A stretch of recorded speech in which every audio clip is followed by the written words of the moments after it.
Hi everyone, I will show you how to send sound emoji on Messenger. First of all, you need to open your chat and tap the emoji option in the bottom. Now you need to scroll left the sticker icon and tap to a speaker icon. Now you can see the sound emojis right here and you can send any emoji with the sound just like that. Now your emoji sticker will be sent on your Messenger.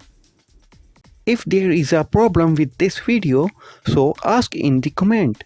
Any problem related to social media and internet, let us know in the comment bar so we can make a video on it. Please like this video and press the bell icon for any update.